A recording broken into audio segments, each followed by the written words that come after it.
Awesome. Okay, Charlene, we are live. Yay! Hooray! Okay, so you're my new friend, Yes. and I think we met in my group maybe, and we were talking about ways that we can support each other and women going through perimenopause. And I asked you if you wanted to come and talk particularly about brain fog, because brain fog is like a really big concern. When we did a survey a few months ago, I was surprised that brain fog was number one. Hmm. I thought it would be anxiety. Anxiety was underneath it, but they do, I think, play off of each other. The brain, because if you're having lots of brain fog, it can make you more anxious. So I'm a coach and I run CPMS, and I've also just started the School of Perimenopause, helping women to navigate this. It's a challenging time, shall we say? Let's try and keep our language positive. I suck at that actually. Well, I'll help you with that because I I try. I can help with that. I took a positive intelligence certification, so where you kind of Ooh, reframe a lot of the negative comments that you have about anything in your life, and you kind of reframe it in a positive aspect. Because there really is, I find if you're always negative or have negative thoughts, it's all you're ever going to see, right? What you focus on expands. So if you focus on the positivity, you're going to see more positive things in your life. So yeah, hmm. but again, I think it's human nature. Like obviously, we're all going to have some negative thoughts at some point in our life. It's just how you Yeah. quickly I always say it's like a hot hand on a stove. Like you don't want to keep Yeah. your hot hand or your hand on the hot stove. So same with No. negative thoughts. As soon as you recognize them, it's like that's your cue to like shift that into a more positive reframe. So yeah, love it. Yeah. Thanks for And having me here too. yeah, well, it's wonderful to get to know you a little bit better. And I think what you're doing is great. I'm doing like a group coaching offering and helping people in that container to really turn things around, because I think that's on that topic of the negative thinking. It's one of the things that I work with where if I find I notice, see, this is the problem, like of being raised in a family that had a lot of negative beliefs, a lot of like, life sucks and then you die kind of mentality. Yep. um, I don't notice. Oftentimes, I won't notice until I notice how I'm feeling, like, oh, I'm feeling really discouraged or, hopeless or trapped or whatever it is. And then I go, well, what have I been just telling myself?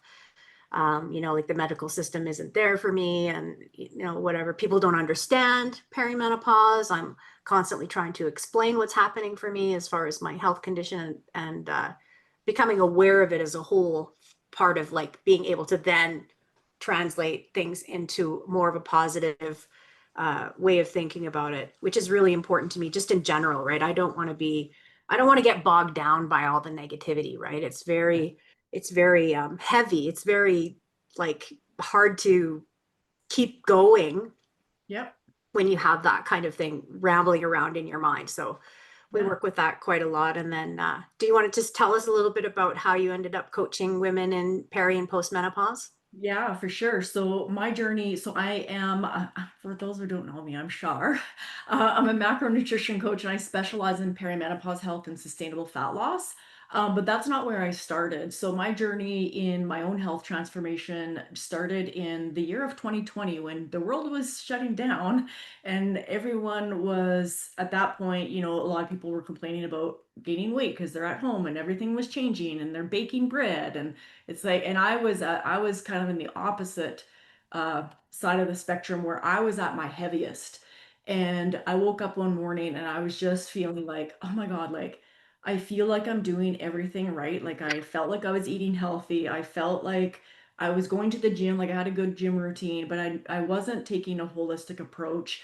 And I had come across this macro coach. So at the time I was an IT project management consultant.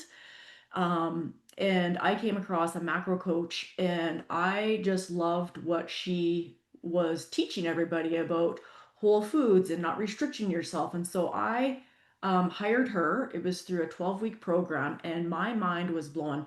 Number one, I was like not fueling myself appropriately. I was barely eating enough. So I was eating 1,200 calories. I'm Oh, 5'6". I know, right? But I didn't geez. know. Like I Yeah. thought I had the mentality of calories in, calories out. And that backfired because I had been doing that for so long. that I put my body into a low energy availability. So anytime I kind of ate above what my body was normally expecting, it was storing it as fat. This is why nutrition is so foundational. And I wish I had this knowledge like years ago, right? But for me, my journey really, I was a fad diet chaser. I jumped from fad diet to fad diet, and then calorie counted and until that backfired. And so when I worked with my coach, I ended up losing 25 pounds. And I've been able to maintain that. And that was 5 years ago. So yay. So so that was in 2020. And I just started helping friends along the way. And then I was like, I just want to learn more about this. I'm like, I feel so duped by the diet industry Hmm. of thinking, I had to cut carbs or I had to do this or eat less, right? That macronutrition gave me a whole new viewpoint and relationship to food that I just felt more women needed these services. And so I went back to school to get certified as a macronutrition coach. And then it's now my full-time job. I hit burnout in my IT product management career, which gave me the push to do my coaching full-time. And I absolutely love it. To help women transform their lives where they've struggled with nutrition is just there's no, I'm sure you can relate when you help women just feel better in their bodies and live a life of longevity. It's just like it's the best feeling ever. And then in terms of like perimenopause health, so I'm also 47. When I was 43 years old, maybe 44, I started experiencing what I thought was perimenopause symptoms. Okay, I was having the hot flashes at night, brain fog like crazy, like crime scene periods. Like I'm talking about like embarrassing moments where I'm sitting at a conference and I'm sitting there all day, and maybe this is too much information, but I'm here for it all. You know how if you're sitting there, sometimes you can feel a little sweaty in the crotch.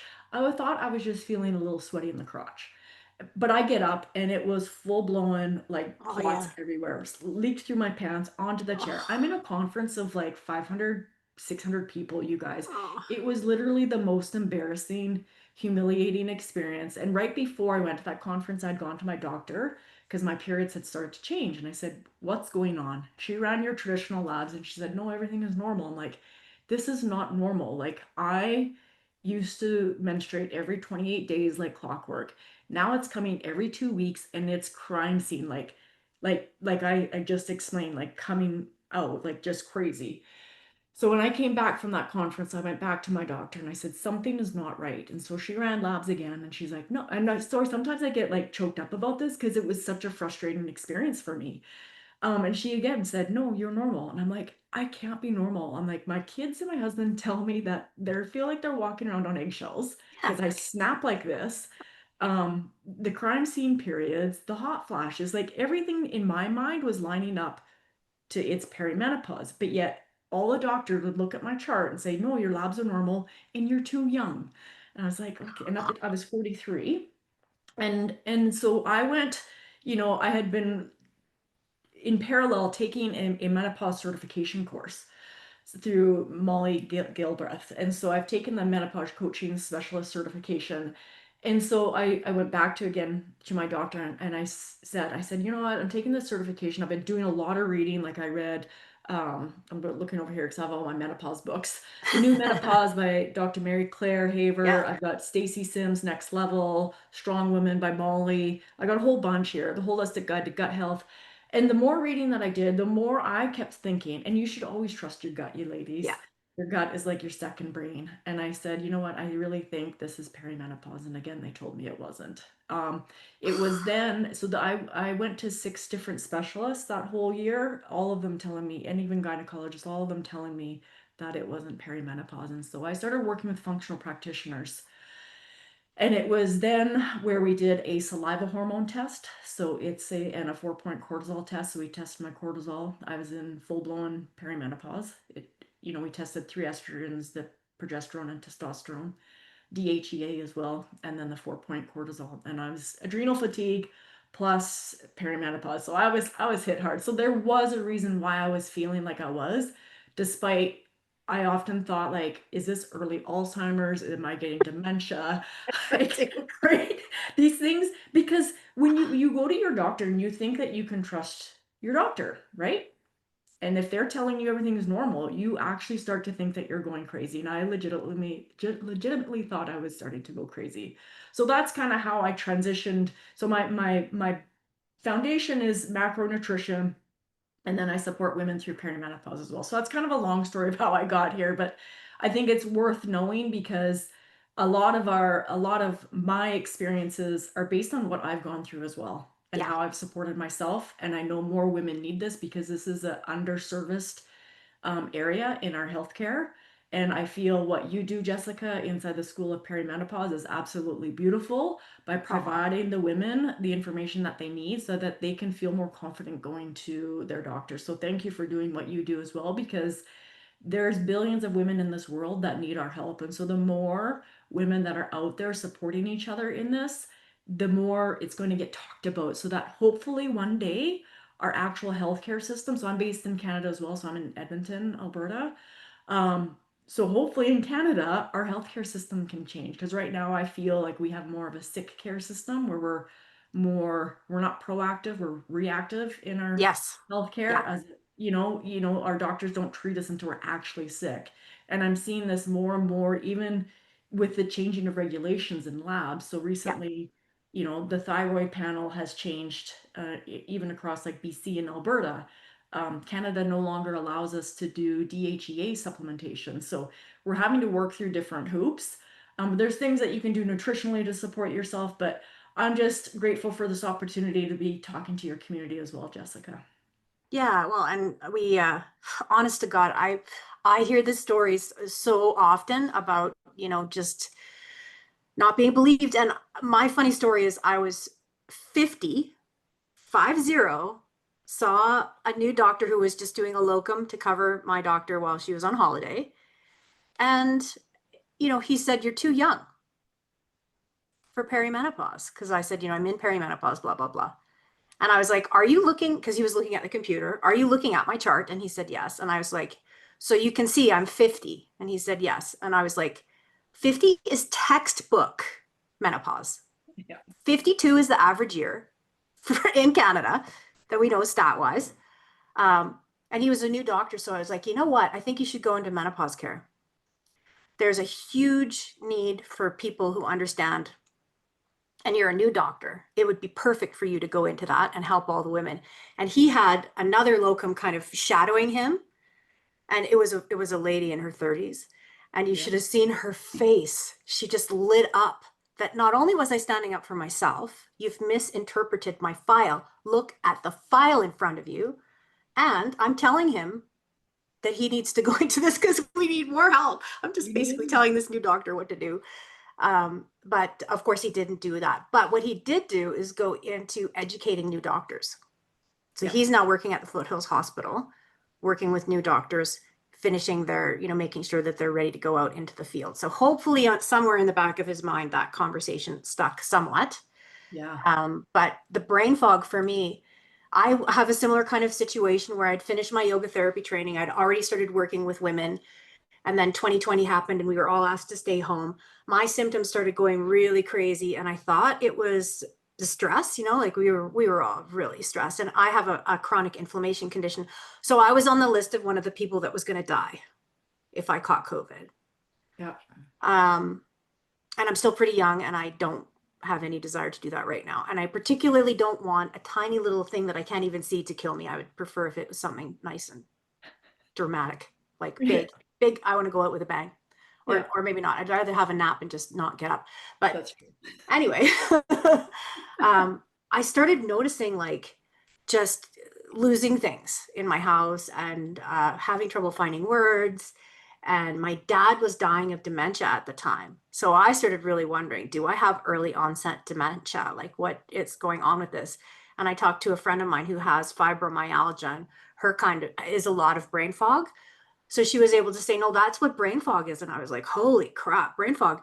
It has this funny little name, but it could be devastating. Yes. So I went I maybe am a little bit extreme. I paid for a full psychological assessment. I wanted to know exactly what was going on Yeah. and if there was signs of memory issues. And I do have a learning disability, so I got more diagnosed and support for that. But there's no sign of memory problems when I was in that sitting, probably because my hormones that day were good or whatever, the days that I went in for my testing.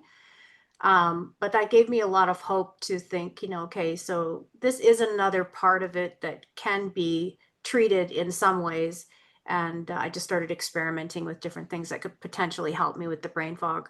Um, but it's been one of those symptoms that really does seem to come and go. And one of the things that I found that's most helpful is just I don't sweat it, right? So if we're talking and a word won't come to me, I'll just kind of talk around it until the word comes out. Yeah. And I don't really worry about it. Yeah. Because I've noticed as soon as I think, oh crap, where are my glasses or whatever it is, then I'm starting to have anxiety, and the anxiety will feed the brain fog, and the brain fog then gets worse. And now we're topping it up. And the next thing you know, I'm Yeah. hysterical because I don't remember where I filed something. And then really recently, my husband needed a document that I hadn't looked at in several years. And I went to the drawer to get it. And I was like, oh my God, I'm worried that it won't be here because I've lost confidence in my ability to remember. And it was right there. So it is coming back. Yeah. It's just, you have to roll with it, I think is my best advice. And don't just give up on, like not roll with it as in like I'm just going to put up with this crappy situation because there's nothing I can do. There is a lot that you can do. It's just not necessarily instinctual, right? Like Yes. you can't just cut out I don't know, white rice. No, no. You need to take a holistic approach. Like what do Yeah. you have going on in your whole life? Like take a holistic approach. And I'm going to talk about that a little bit today so that, women can walk away from this presentation and be like, okay, I feel more confident. This is what I'm going to try. And just be more aware too. A lot of this is awareness because, often, like even for myself, I thought I was doing all of the right things. But when I actually started to take a critical eye at my eating habits, it was evident that I was not fueling myself appropriately. So your nutrition is foundational for sure. Yeah, So, and the macros, I would say, I never was a dieter. I was lucky to be just naturally kind of slender, so don't hate me. That's just my biology.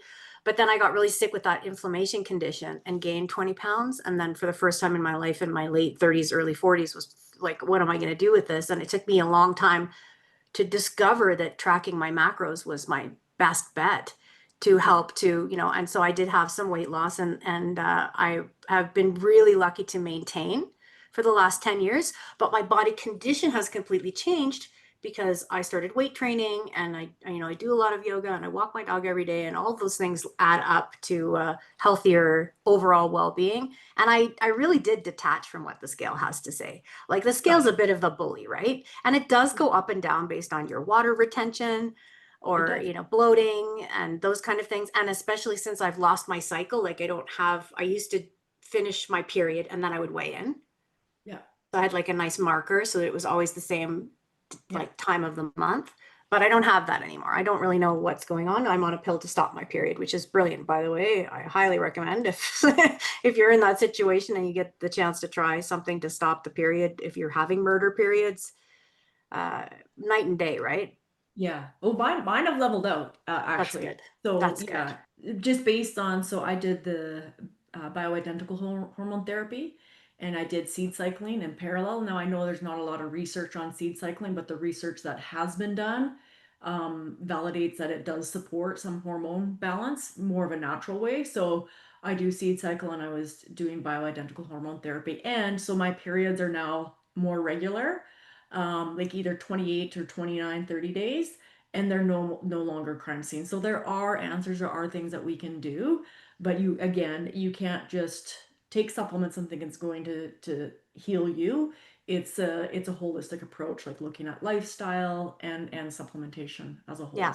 Yeah. Yeah. Cause it is really like, when I say holistic, I talk about everything, right? Like your home situation, what kind of relationship you might be in, what your work situation is, what kind of habits you have. Like I had one client who was like, well, I have all these things dialed in, but she liked to drink a lot of wine, and she drank wine every night.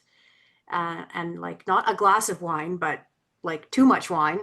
And, I mean, if you're doing that to your body, so you've done all these great things, but then you stress it with something like that Yeah. day in, repeatedly. Now you've got essentially a habit that's wearing away at all the good habits that you've brought in. Yep. So, trying to get a handle on that. I never tell women what to do. I just try and put it You into know, like context of how this may be yep. contributing to other things that are going on. I think it's just education and awareness for them. So they understand the impacts of alcohol has on whatever end goal that they want. Like I had a client that she had a specific end goal, but she was an avid drinker. And I said, you know what? If you want this, like you have to look at something, like, you have to look at your alcohol intake. I'm not saying cut it out completely, but just look at the times when you are actually drinking. Like, and I was the same way. You can probably see in my background here, I have this huge vase full of wine corks. Not a heavy drinker, but my husband and I, we enjoyed wine and we would crack up, open a bottle of wine while we were making dinner together, or then we'd have another bottle during dinner. And I had to really get real with myself and ask, do these habits align with the lifestyle and how I want to feel? And then I noticed, like, okay, maybe we don't have to have a bottle while we're cooking, right? Because that was just a habit, and we don't have to finish the whole bottle if we open it. Like we always thought we had to finish the whole bottle. You can put the cork in it. And now I rarely drink, where I went from like drinking quite a bit to Yeah. like hardly having anything. And I feel so much better. My sleep is better. I feel better in the morning. Like it just, yeah, having that awareness is really, really key. So yeah. Yeah, I definitely noticed that one too, right? Like I still drink, but I started having lots of just hangovers and difficulty with it the next day, or headaches and stuff that made it less fun. And Yes. so I changed what I drink. I like to drink gin now because gin is, for whatever reason, I don't know why, something about the one ingredient or something. I don't have any issues with that. Yeah. So that's kind of like my go-to. But it took me a while to get honest about it, right? That It this was does. actually interfering with my progress, and Yeah. I don't like that. Right? Yeah. I And want to be the captain of my own ship. I know, but sometimes we do have to really check in with ourselves to be like, okay, like if we say we want to this sort of lifestyle and these are our goals, we have to take a critical eye of our existing habits. And Yeah, sometimes we have to say goodbye to some of them if they no longer align or serve you. So it's all part of the whole evolution and transformation journey. And I'm not saying like at the beginning of my journey, I was finding every way to include that wine because I was like, holy shit, like I can release fat and weight and still drink wine. I'm like, this is brilliant. Or I can still have beer and a pizza on a Friday night and hit my targets and still lose and release fat and weight. I'm like, this is amazing. But then I started to question, be like, okay, like, yes, I can include all these fun things, but is it still making me feel good? And right. I had a late diagnosis of ADHD as well. And I often, when I do drink, and this is almost kind of embarrassing, but it's actually the truth, I sometimes don't know when to stop. And that is a trait of ADHD where it's kind of binge, and same with eating. You binge restrict, and it's that dopamine effect. So with alcohol, there'd be a lot of times I wouldn't know when to stop, you guys, and I would just drink until I'd black out, and then I feel like shit the next day. And usually when you drink heavily like that, at least for me, then I want to have McDonald's the next morning. And you know, because It McDonald's is does. like the hangover cure Slippery for every, slope. you know? And Yeah, so like you said, you sometimes have to have those serious conversations with yourself to be like, okay, like do I actually want to feel like this all the time? And the answer was no. Like when you start, like there's one thing about macros, and it's flexible. Like yes, you can have beer and pizza, you can have wine, all that, but how does that food make you feel? Right? And that's yeah, a big part of the programs and what I help women through is like, yes, we can still include all these fun foods. I'm not saying not to, but start paying attention to like, how do you feel when you fuel yourself with McDonald's all day versus a more nutrient dense meal, right? And you're going to feel a lot better with a nutrient dense. Even though the macros could be same in both meals, there's not a lot of micronutrients in McDonald's versus a home cooked meal. So yeah. yeah. I Yeah. hear you on that. So did you want to show us some slides? What do you got? You Yeah, got let's a go good through it. Let's explanation go through on it. macros, and because people are Yep. confused about what that is, I I think. know. So let me just share my slides here. I think, yeah, this one here.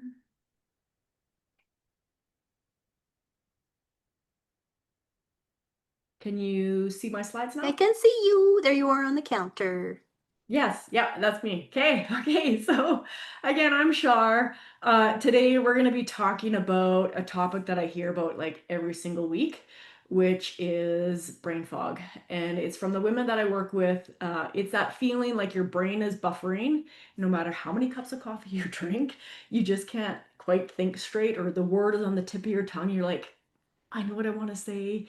I have to have these conversations with my kids. I have two kids, 15 and 13, and I'll be talking. I'm like, what's in the thing? Like, the thing by the thing. And they're like, Mom, what are you talking about? So today we're just going to really dig into like what's really going on, and more importantly, what you guys can kind of do about it. I always want to leave these sessions with you with some actions that you can take going forward. But first of all, I say, like, even in my own coaching groups, grab your water. So if you're watching this replay, just hit pause and go grab your water, because most of us are walking around dehydrated. And then secondly, because I share so much, I always say have a journal and have a pen and write things down, because oftentimes it's what's caught, not taught, meaning the things that we write down are going to resonate with us more than just sitting here and listening. But if you're driving and you're listening to this, obviously, practice safety as well. But first of all, let me say, like, I want to ask you guys something. When was the last time you truly felt sharp? Like you were on top of it, like things were going clear, everything was focused, energized, and grounded. And if that feels like a distant memory, you're so not alone. Because this is what I started noticing when I first began coaching women in perimenopause, which has been a couple years now. Nearly all of them mentioned brain fog. So they'd say things like, I can't focus at work. I walk into a room and I forget why I'm there. That happens to me all the time. I'm so tired I could cry, but I can't nap or I can't sleep, because you're just overexhausted. For me, I remember putting like milk in the pantry once. I was like, what the frick am I doing? Like, what is going on here? But what shocked the women the most wasn't that it was happening, it was how much better they began to feel without adding more to their plate. Oftentimes we think we have to do more, and that can feel overwhelming already. And at this point in our lives, we're already feeling so much overwhelm and anxiety that the thought of having to overhaul everything is tiring, right? So oftentimes they felt like they didn't need 10 new habits, they didn't need 12 new supplements, they didn't need another restrictive diet. What they did need were just a few key shifts, a personalized approach, and a system that supported the real life, not someone else's ideal. And that's exactly what I help women in my programs create. The brain fog impacts your memory, it impacts focus, decision making, and honestly, your confidence. Like Jessica and I was saying earlier, like you just kind of lose that confidence. You actually truly legit think you're going crazy, and it can make you feel like you're losing control, and that can feel really scary for a lot of women. But I also want to start out that like every woman is different as well. So I want to talk about kind of what's going on underneath the hood, because I always want to, so you guys understand, like, why am I having this brain fog? Because oftentimes we can say like I felt the same when I was had like the mum brain. Similar kind of things are happening during mum brain as what's happening right now in this phase. So most women complain the most about brain fog. I think Jessica was saying she had this poll in her group where brain fog was number one, then anxiety, but the two of them kind of play off each other. But the reason why brain fog is so prevalent is you have receptor sites for estrogen on every system in your body. Your brain is loaded with receptors for estrogen. There's so many of them. And so one of the big things for women is we start to feel that brain fog, the cognitive kind of decline, and we feel like we're losing it. And some of us claim it's early dementia or Alzheimer's. I know that was me, because I was like, what is going on? And my grandma had passed away with Alzheimer's. So I thought, okay, sure, like maybe I'm I'm going and heading this direction as well. But during perimenopause, estrogen, progesterone, and even testosterone, they start to fluctuate unpredictably. And estrogen in particular plays a major role in your brain function. So lower unstable estrogen affects your neurotransmitters like dopamine and serotonin, which can really tank your mood and cloud your thinking. And then when you add stress, like maybe you're in a stressful relationship, maybe you have a stressful job, or maybe you have teenage kids that cause stress, maybe you have blood sugar dips, like maybe you're not eating regularly, you're skipping breakfast, coffee for breakfast does not count, ladies, or you have a lack of sleep. That right there is kind of a triple whammy, and it's a recipe for mental kind of chaos. So our brains undergo a significant rewiring as our levels of progesterone and estrogen decrease. So these hormones play crucial roles in making you feel calm and stabilizing. They also help in reducing inflammation, regulating our circadian rhythms, boosting serotonin, and improving insulin sensitivity. The reduction of these hormones has a profound impact on our brains and our bodies, and it takes time for us to adjust and recalibrate to these things. But these are like monumental shifts, and having had the support of these hormones for so long and then gradually losing them, this is no small transition, but there's things that we can do to help support this transition as well. So I want to take a moment and acknowledge the emotional side of this. So my clients tell me they're forgetting appointments, they're losing their words mid-sentence, they're snapping at people they love, or feeling totally overwhelmed by like simple decisions. This isn't just annoying, it makes women question their capability at work, as a parent, or even as a partner. And it's frustrating. And often doctors brush it off as like normal. I know that was for me in my case, but let me say this clearly. Common doesn't mean normal, you guys. And there's things that you can do. So the journey through perimenopause is all about preparing your body and your mind to land in a place where you can like nurture a healthy midlife. Quite often, I find that this phase of our lives also coincides with other significant life changes. I know it did for me. Like a lot of women, they start questioning, like, what do I want to do in life? So a lot of them are having career shifts. I left a six-figure, multi-year contract to pursue this career at like 42 years old, right? Divorce happens. The rate of divorces get is higher at this stage of our life. Our children are leaving home, so we have this like, what is my purpose, right? So it can really leave you wondering like what's next, and a sense of like emptiness in your home. But here's the thing, we all have a choice, and you can take steps today to make that transition easier. And the first thing is addressing our mindset about it. So, yes, I know this whole transition, and I'm going to say donkey balls because it's my favorite word. It can really suck donkey balls. It does. Like when you think about all the symptoms that we're going through, it's like, oh my God. Like for me, it started with hot flashes, and then it started with the brain fog, and then I had the crime scene periods. And then I have incontinence where I'm like, and I've had like C-section, so I was always proud to always say my vag is still intact. I don't pee when I run. But now I'm finding it's like, holy smokes, when I have to go, like I gotta go right now. I also was recently diagnosed with hypertension and high cholesterol. All of those are all symptoms of perimenopause, right? So when you're being told all this information, it's like, oh my God, what's next?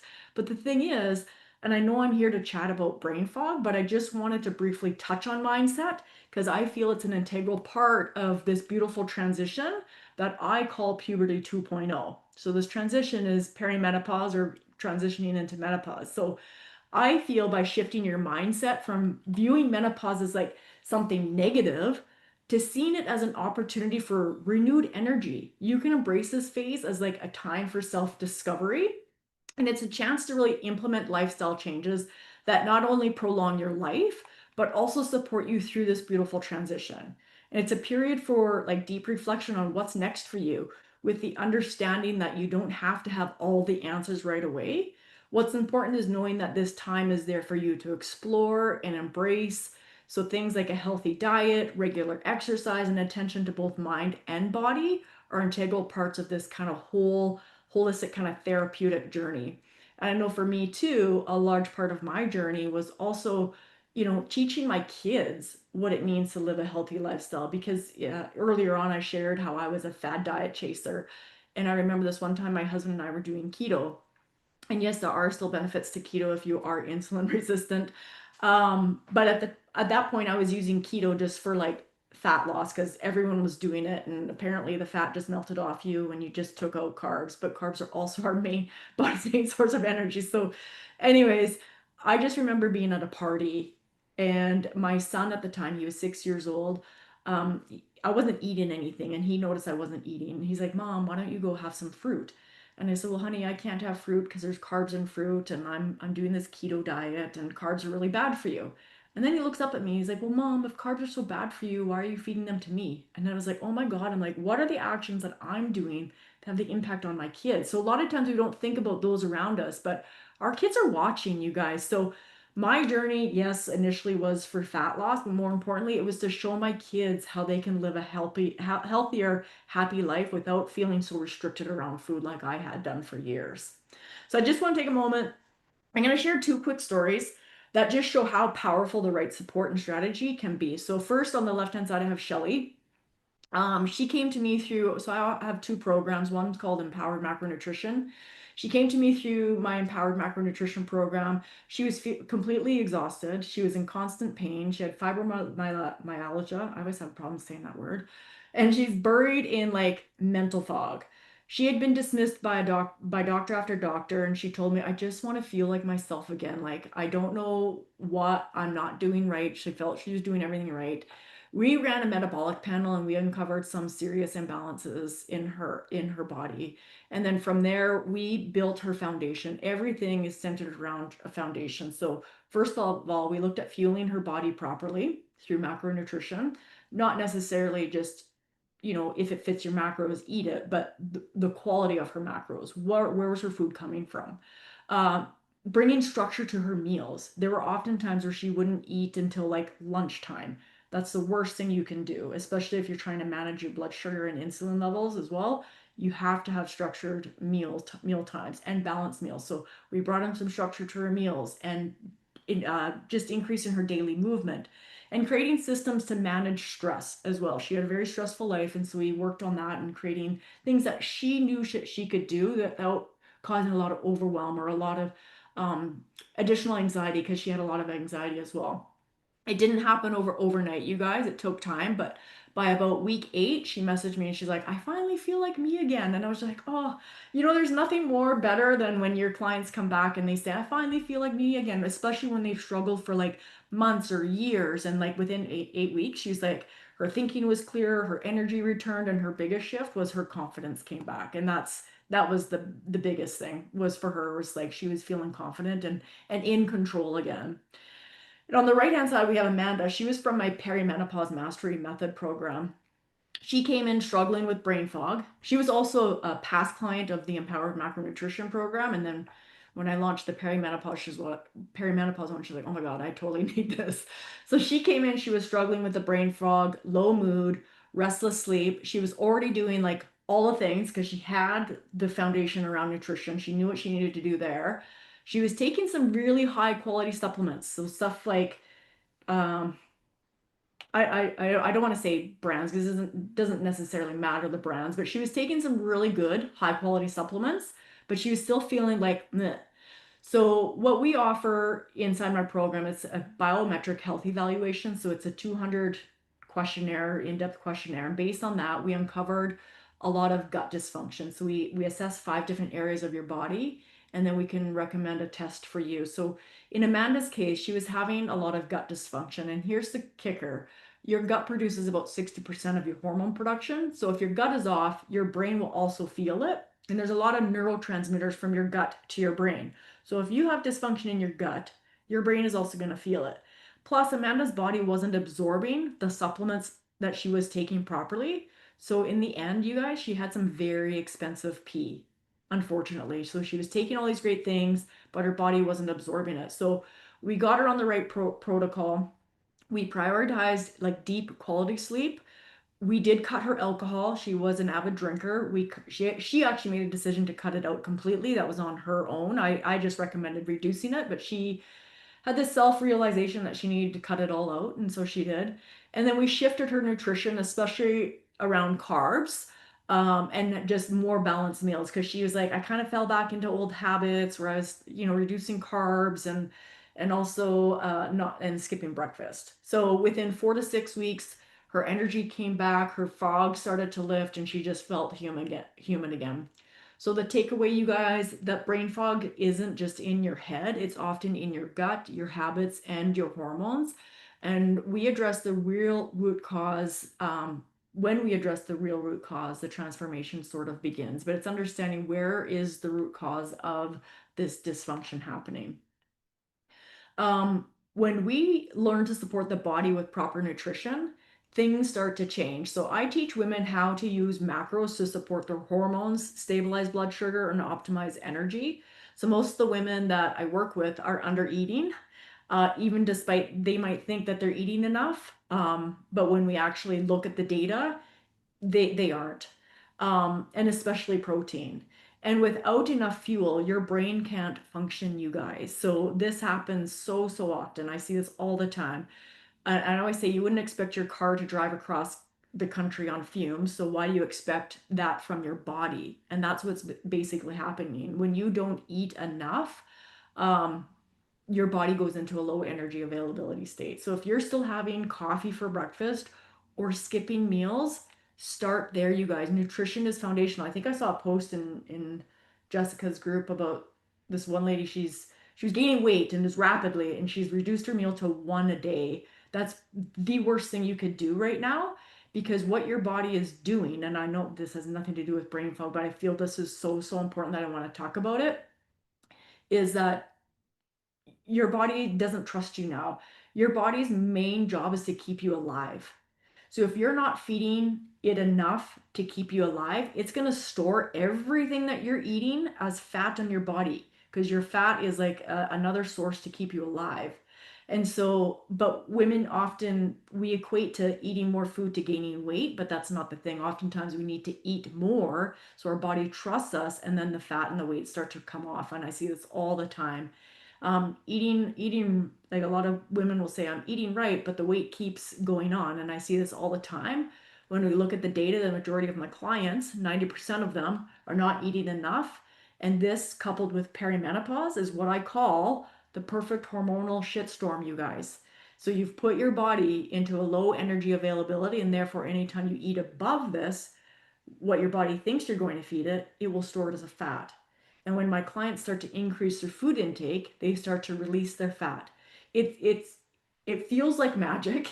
It's magical and it goes against everything that we've been taught about calories in, calories out. But this is where you take kind of a holistic approach. So when you think about your nutrition and macros specifically, macros are is kind of what makes up the calories. So it's your protein, carbs, and fats.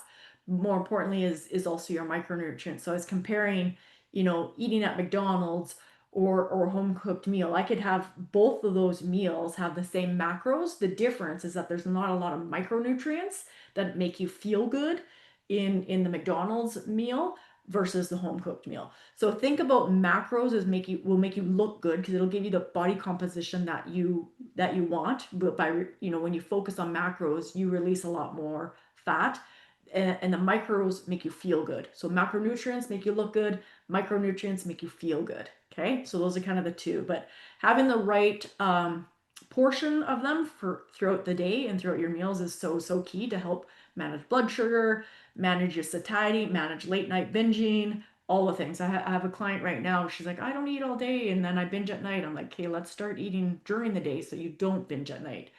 So we're working on, her scarcity around having breakfast in the morning. And it's 100% normal too. If you currently do not eat breakfast, that you're not going to feel hungry in the morning. And it's because you've trained your body that you're not going to eat until like noon or maybe 3 o'clock in the day.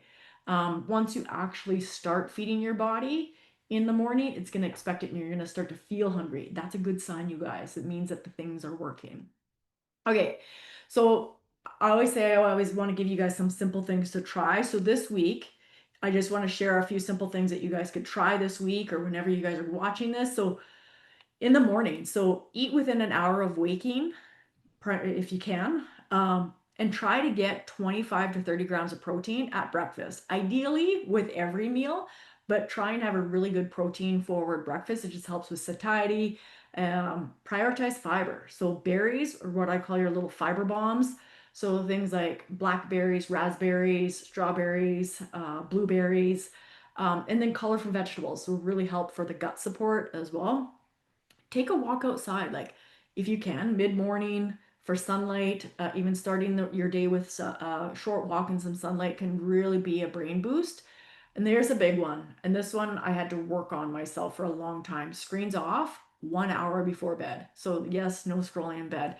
I would often find myself Like sleep is another big thing that we should prioritize for brain fog. But I would find myself, I would lay in bed and I would just scroll, and then when I should actually be sleeping. So I've cut that out, and now my sleep is actually improved because I'm no longer scrolling.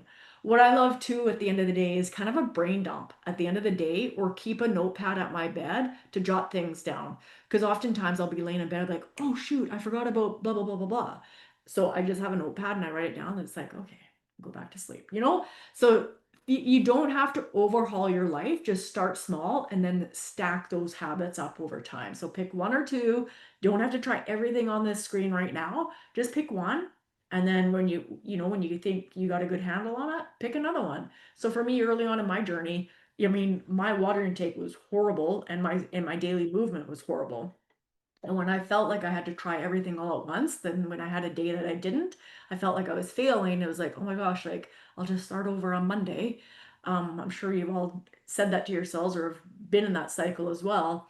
And it wasn't until I was like, okay, Shar, like let's get real here. We don't have to be perfect. It's a consistent small thing. So I now start my day every morning with a big glass of water and some daily movement, whether, and it's just on my walking treadmill. So if you follow me on social media, those will be every day. These are my first two posts of every single day. And I do that strategically because it also keeps me accountable.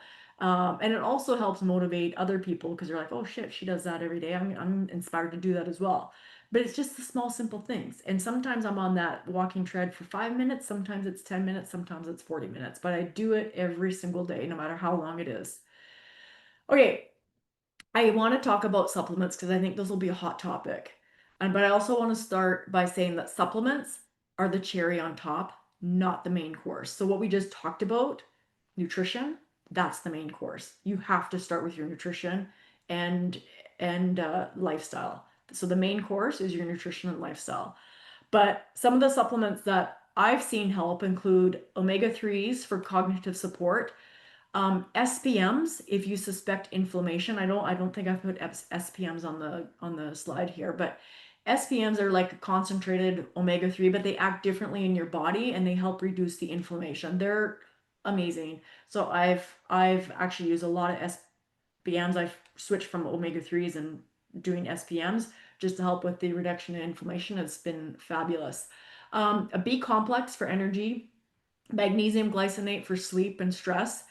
Adaptogens like ashwagandha or rhodiola are fantastic for the brain health. And then creatine, but creatine monohydrate. So there's different forms of creatine. Um, I know a lot of people will be like, oh, I thought only men take creatine. Well, no, women actually take creatine as well. The one thing to note though with creatine, it does increase your water retention. So what creatine does in your body, it helps the appearance of muscle, like helps you look musclier. Is that even a word? Um, like bigger muscles. And the reason why it does that, because a lot of people think like they take creatine to build their muscles. Well, it actually doesn't help you build it. It just makes the appearance of them look more profound because when you take creatine, it actually stores water in your muscles. So it's not like you're actually building bigger muscles, it's actually just water retention. So if you're starting to take creatine, uh, you're going to have an increase in water retention in your muscles. So it's normal for the scale to go up 1 to 2 pounds. Okay. That's normal. So if you're one that's like, oh my gosh, that's going to freak you out, maybe then number one, we should look at your relationship to the number on the scale because there's so many things that go into that number. But again, 1 to 2 pounds, it's just water retention. It's not fat, you guys. The majority of the scale fluctuations that you do see is water retention, has nothing to do with any fat gain. Okay. And if we suspect like hormonal imbalances, I often recommend a functional test just to guide the next steps. I think the biggest thing that we do in our programs is we test, we don't guess. So based on the results of your biometric health evaluation, we can determine where we're seeing the most dysfunction and recommend the best test for you, because you don't want to be a case where in Amanda where she's taking all these amazing supplements but her body's not absorbing them because her body's in such array of distress that it doesn't even know what to do with it. So healing yourself the appropriate way at the right time is so, so key for the best results. So when I have women asking me like, what should I take for brain fog? I'm like, well, it really depends. Like, what are you doing right now?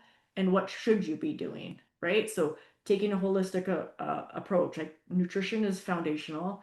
then let's look at supplementation. But um, don't just try supplementation without ignoring the nutrition side, because it's you're not going to be successful. You're not meant to do this alone, you guys. So whether you have a coach, a supportive community like Jessica's, a doctor who actually listens. Now there are some out there. They're few and far behind. I have not had success on my own in my own personal journey. That's why I started working with functional practitioners and a naturopath, or like a group like this one that Jessica's created. Just find your team, your dream health team, whatever that is, because it's going to make all the difference. You deserve support. You're not broken. You're just navigating the phase that's under researched, it's misunderstood, and it's underserved. So I am backed by a team of functional practitioners on a mission to help women get the answers that they deserve so they no longer have to fear this stage of life. But I want them to embrace it with a newfound confidence and feeling like themselves again, because I find so many of us are like so fearful, and we go to the internet and we're like, what should we do for menopause? And it's like we are bombarded with so much information, which is a good thing, but it's also a bad thing, because it's like, oh my God, where do I even start? So working with a coach that has been through this and they have a team to support, whether that's through Jessica or myself, like we can help you navigate this information overload that I feel is kind of presented out there. And also we get to take a look at what you're currently doing so that we can create the right plan for you going forward. So I just want to take a moment. I want you guys to, I love this vision casting because it really sets things into perspective. So take a minute for you guys and just picture yourself like 3 months from now, where you wake up, you're clear headed, you remember names, you remember your appointments and why you walked into the room. You feel focused at work and you feel calm at home. Yeah, you're still you, but a version that feels stronger, steadier, and supported, because that's really possible. And it all starts by choosing to take one step today, whether it's something that we discussed in lifestyle, nutrition, or something with supplementation. You can take a step today and you can take action today. One thing about the supplementation, when I'm going to go back to that slide in case you wanted to write them down. Where is that? Oh, I think I missed it. Here. Don't try everything all at once, you guys, because then you're gonna be like, what worked and what didn't work. So if you're not taking omega-3s right now, maybe try omega-3s, right? And try it for like 4 weeks or even 3 weeks and see if that helps. Don't try and like say, I'm gonna take omega-3 and then I'm gonna take ashwagandha and rhodiola. Like, don't try and mix too many things in. You're not gonna know what works and what doesn't. So try one thing for about 3 or 4 weeks. If you don't find something, try something else. Because again, every woman is different, and what works for one woman might not work for the other woman. So it's one thing, just something that I wanted to help guide you guys on as well. So just to wrap up, um, you're not broken, although you might feel like you're broken. You've just been unseen. And here's the truth. In Canada, I can't speak, well, although I have a lot of clients in the US as well, and it sounds like it's the same down there. But in Canada, we're so used to relying on like free healthcare, but what we actually have is free sick care. It's a system designed to respond to illness, not to prevent it. And especially for women, especially during perimenopause, this system often feels short. Now it is getting better, but it has a long way to go, you guys, because we are told that we're fine, that our labs are normal, that brain fog, exhaustion, and mood swings are just part of aging. But both you and I and Jessica know that you're not crazy, you're not lazy, and you're definitely not broken. You just haven't been given the right tools. You haven't been supported in the way that you deserve to be. So if this resonated with you, and if you're like tired of waiting for permission to feel like you're yourself again, know this, that there is another way. You can feel clear, focus, and energized and in control again, and you don't have to figure it out alone. So I offer two programs specifically for women in perimenopause. I have Empowered Macronutrition. It's a foundational program that's focused on macronutrition, strength training as well, and building just a lifestyle that works for you. So I am a busy mom of two, plus my husband works shift work, and we're on the go, go, go, and half the time I'm doing it by myself. And so in this program is simple frameworks that anybody can adopt. If this is important for you to build a life of longevity where you want to feel like yourself and you want to thrive through this, this is a fantastic program. If you're scared of food or eating certain foods, this is a perfect program for you. And it's open enrollment. You can enroll at any time throughout the year. Whereas the second offering that I have is the perimenopause mastery program. This is a 10-week group coaching experience that includes functional testing. You get access to my functional practitioners for support, and education to guide you through kind of that messy middle of perimenopause. So there is um, a week that we talk about macronutrition. But macronutrition is more than just one set of numbers. I teach it, but I don't coach you through it. So you have to go through it on your own. So if you're like, oh, I don't know anything about macros, then the EMN is for you. But if you have a strong foundation in your nutrition, you understand macronutrition and you understand nutritional periodization, which is cycling through fat loss, recovery, and maintenance and muscle building, then PMM would be the perfect fit for you. But I offer the perimenopause support in both programs. So most of my women start with the EMN program and then they move into PMM once their foundation is solid. So if you're ready for personalized support that actually listens to your body, you can DM me the word brain on it, like I'm on Instagram, social media, anywhere, under Designed by Shar, Shar with an S. And I can send you kind of simple, no pressure options for you.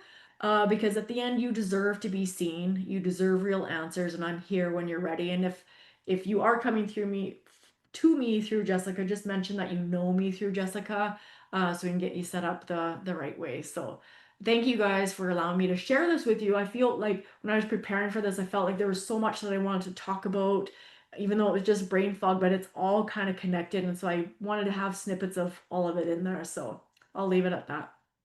Thank you. Wow, great job. Yeah. Woohoo. Thank I love you. your slides. I love the talk about the supplements that help and not just doing everything all at once. That's the first thing that I do when I'm working one-on-one with a client, where we Yeah. kind of go through a general assessment. I do a medical history and then I identify what their worst thing is, like what's the most troubling symptom that they have. And then we go and we treat that with Yeah. what kind of movement you need to be doing. And then maybe if there's a supplement that I think could potentially help, depending on what they're going through, to look into possibly trying. It's always up to them what they're going to end up doing or not doing. But it's a way of kind of dialing down, because when you have all of those different symptoms, Yeah. it can become really, really overwhelming. And like, I'm a yoga therapist, so I was having back pain this winter, and a couple of different people said to me, "Well, you're a yoga therapist. Like, what are you doing having back pain?" And I was like, "Yeah, but I'm in this body, right? I'm not. I don't have any, neutral way of observing what's happening for me. I can't really tell what's going on because I'm too busy being in pain. I need to go and talk to the doctor, who said go to the physio, and the physio checked me out and gave me a few different things to think about how I was doing what I was doing. And then the back pain, that this was actually on my welcoming in list last time, that I have comfortable hip and back. I had no idea how that was going to happen, but then when it came time to do the welcoming in workshop again, it was like, I actually am mostly comfortable in my hip and low back now, because Yeah. I had that in my intentions and then I did some things, Yeah. you know. Oh, me just dealing with it by myself isn't working. I need to go and talk to some other people who can Yeah. give me some, perspective on what's going on and point out some simple changes that make a big difference. Yeah. Because keeping it simple is really important, especially if you were having brain fog. Imagine if you came in and you were like, okay, we're going to do this, like, It's overwhelming, yeah, it's right? overwhelming. And that's one of the things that I try and do. Like, there's a lot of noise online about menopause right now. A Some ton. of it is great, some of it's really accurate, some of it not so much, and some of it completely wrong. Like people declaring there is no such thing as menopause, mostly Yeah. men, but it does happen. So I kind of weed out all of that stuff, but in a balanced way. Like, so, if you're really interested in just the medical side, we have medical doctors that are talking about medical stuff. If you're really just interested in more of a natural approach, we have naturopath and myself as a holistic practitioner, and all kinds of different ways of looking at it from that perspective. But, the best for me has been the blend of both worlds. I Yeah. take advantage of medications, and I also take advantage of all of the holistic stuff that I can implement. And I think that's what I've seen with clients when I have people who are like, I just want the medicine. It only takes them so far. Yeah. And then they get frustrated because they started to get better and then it stopped or it slid back. Yes. But the ladies that start with me and they're working, okay, what are we doing? What am I taking in? You know, what am Yep. I putting Yes. out? How Yes. can I adjust simple things in my lifestyle? Like one of my Yep. clients recently, I was like, what did you used to love doing? And she said, reading. And I have no time, right? She's a busy mom. She's a professional. She's running a household. Sitting and reading isn't happening anymore. And I was like, well, how can you negotiate for some time, right? Because she's not a single mom. There's another parent in the house. Yep. Can you work with your partner and find, or can you have reading time where you're all just sitting and reading together for 20 minutes? Or can you start using Audible? Audible is great. Or even the public library. The public library, you could borrow books for free and Yeah. just listen to them. So it got her thinking more along the lines of, how can I be creative about meeting that need that I have so that I Yeah. feel happy and fulfilled in my life in some little way that is going to make a big difference, because when we're a little bit happier, maybe we'll smile, maybe Yeah. we'll laugh. 100%. And it builds that confidence too, though. Like Yeah. when you keep the commitments that you make to yourself. So, I call it the success strategy framework, where in my program, I get everybody to go through this, where we outline our goals, and the outcomes that we're wanting. But more importantly, what are the habits, standards, and behaviors that we need to adopt for that goal, right? So a lot of my clients are like, I want to lose or release. I like to say release, You're going to release. let go of some weight. Yeah. Yeah, yeah, because when you lose something, what do you try to do? You try to go find it, Get back. Yeah. Get it back. right? So you forget Yeah. about everything else that you should be doing. So our focus is on the habits and the standards. And so when we write out our goals, then I get them to detail, okay, so what habits do you need to do in order to achieve this? And it's, yeah, it works. And then we also reward ourselves when we, reach our habits, or we've done it consistently for Yeah. 4 weeks or whatever. And it just builds that motivation and confidence. Yeah. So Like, don't you think part of what I have people say, well, I can just do this myself all the time. I have people say that I can research this and learn about this by myself. And, what do you say to people when they say that? Because I'll usually say, okay, but how's that working for you so far? yeah, that's what I usually say. I said, well, how come you haven't done it so far? There's Right? nothing stopping you from. I'm the same way. I do that all the time. Like, oh, I don't need to hire somebody to implement a CRM. This is what I used to do in my past life, but why haven't I done it yet? So I'm actually going to hire somebody. Because here's the thing, asking for support is hard. Yes. Here, I know we can ask ChatGPT for a meal plan. You can say, ChatGPT, can you spit me out a meal plan that's for perimenopause? It has nothing to do with the meal plan. It has 100% to do with your mindset and what the stories that you tell yourself, or why you're not sticking to a certain meal plan, or why you keep starting over on Monday, or why you keep telling yourself, like, I'm always failing, like I'm good for 6 weeks and then I always fail. Like the big portion of the work that I do with women is all on their mindset. Really? Absolutely. Absolutely. I see that too, right? Because people, when I do coaching with them, sometimes they'll be like, well, what am I paying you for? I know all of this already. And it's like, you're kind of paying me so that when you come in Yeah. to our session and I say, how did you do on such and such and so and so? I'm going to ask you. Makes you a little bit more likely to have tried it at least, right? Yes. Yeah. And then if it doesn't work for you, I can always find another way. Yeah. That's a lot of my yoga therapy training was like, how can you get this kind of, well, there's 6 different ways that we can work that. We don't have to just do the one that seems the most obvious, because if it was obvious, none of us would be suffering. We all would have done one, couple weeks of research and then felt Yeah. fine. Yeah. And the thing is with a coach, like I give, like, there's nothing that I keep to myself. Like I'm an open book because I want Yeah. all women to thrive through this phase. So I share as much as I can on my social media because that's free. I have a ton of free resources on my website. You Yeah. can figure it all out on your own by going through all my content, right? I give it Yeah. all away. But here's the thing. If you try it on your own, it's like taking the chairlift to the top of the mountain. By hiring a coach, you're taking the helicopter. So I have people that have tried it on their own and it's taking them a lot longer than if you have a coach that's actually helping you step by step. Plus, I've been through this myself and Yeah. healing, and you're with a supportive community. You Yeah. just, I'm not saying you don't know how to do it. You just need to support. Yeah. You need, It has nothing to do with like me saying, I don't believe you don't know how to do this. I think you can, it's just, then why haven't you done it? yeah. And that's the thing about, my favorite doctor is Dr. Sarah Zazal. She went back to her maiden name. Her books are under Gottfried. Um, but I did a class with her, Beautiful Hormones, last winter, and she really emphasized connecting with other women. Yeah. She really emphasized that, like if you're really not feeling well, go for a walk with your friend, Yes. make a phone call. Like, don't just sit in it and wait and hope for it to get better or for you to feel better, and working with other people is great. But, if you don't have a leader, it's the blind leading the blind. And Mhm. sometimes your friends will help to keep you sick in a way because they want to drink on Friday like you always did, and overeat, and because that was your habit, right? That's how you had fun. And that Yes. can be a big change because that is a loss. Letting go of that is something that you're saying goodbye to. But if you bring something else in, then you're gonna be good with it. So I really appreciate the emphasis. I feel the same way. Like, there's so much on the School of Perimenopause that's at the free level. Yeah. If you were really highly motivated, you could probably read through all of that and figure out your stuff without any help from Yeah. someone else. Yeah. But are you going to do it? And how are you going to find the motivation to keep doing it when you don't have anybody checking in on you? Like, the Yeah. first lecture I always ask people to watch is The Hormone Nurse. That's at the free level. She's a speaker that came in like you.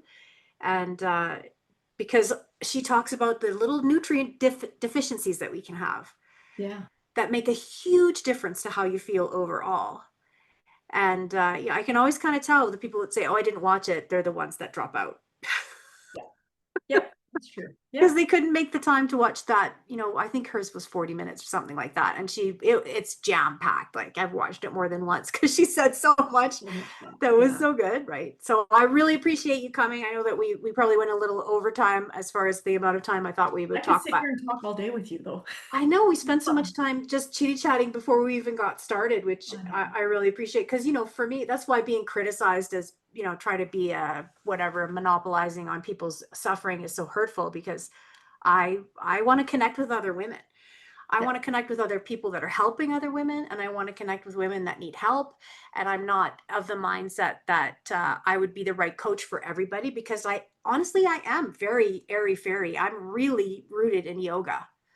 So if someone really doesn't want to get into the alternative side of things, then maybe I'm not the coach for them, but that doesn't mean there isn't a coach for them. 100%. We all need to find that right teacher. And I know that from being a musician. It's not about, getting a teacher, it's getting the right teacher who's going to explain it to you in the way that makes sense, with enough of the, hey, what are you doing? But Yeah. not to discourage you, to encourage you. And like, one teacher would be amazing for one person, and then another person would be like, I hate that teacher. I just can't stand them. Is the teacher bad? No, the teacher's not No. bad.